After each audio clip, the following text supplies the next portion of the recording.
Good evening. It's, what is it, Thursday, June 9th? All right. I want to talk about what matters. Okay. This is potentially a really long conversation, but I'll try to keep it short. And one of the first times I thought about this subject, what matters, was actually related to a class I sat in on the history of Mexico. And part of why I took the class or sat in on the class, it was while I was working at the research libraries. I was sort of curious why the United States had always done sort of a bad job of understanding Mexico and of the relationships along the border. I mean, it's a long, long border. Plus, a significant chunk of our country started out as Mexico. I mean, California, Arizona, New Mexico, Texas, all of that used to be Mexico. So, ironically, when people say go back to where you're from, anyway, we won't get back into that.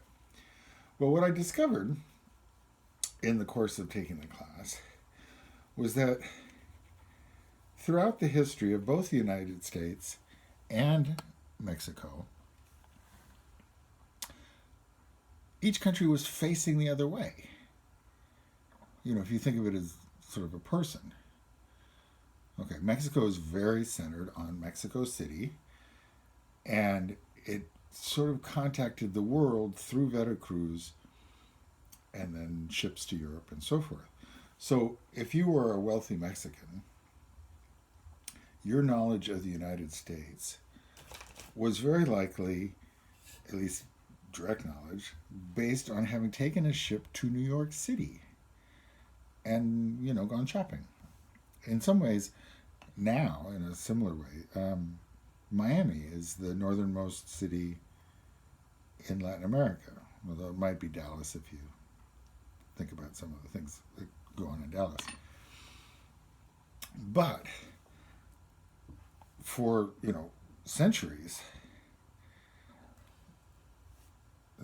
New Mexico, Texas, that part of the world was so far out of the consciousness of Americans. I mean, even now, people will talk about, what exchange rate is it for the money to go to vacation to New Mexico, or why are they spending money on some other country? It's like, it's a U.S. state, people.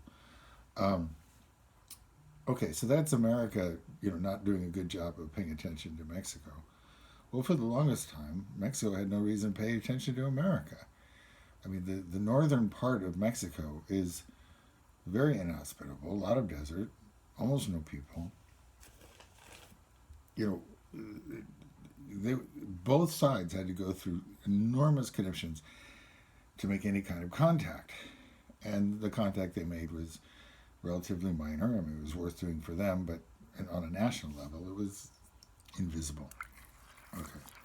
So, what matters? Okay, so we are predators. We have eyes in the front of our heads. What matters is what's in front of us, what we're looking at. And what is behind us does not matter because nothing's sneaking up behind us well, anyway. Well, the same applies in art. Okay, when professors get hired for their personal work, what you know about them is that they're good at their personal work. They're good at the techniques involved in making the pots that you found so interesting.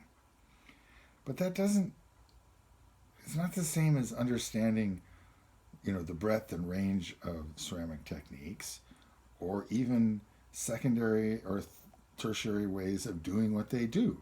And I've talked about having to know more than one way to center, because some of your students won't respond well to the way you do it. They'll need a second technique or a third technique.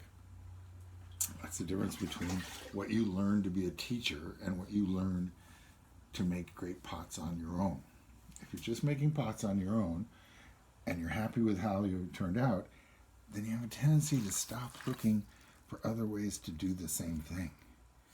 You just do it one way you need to do it and move on.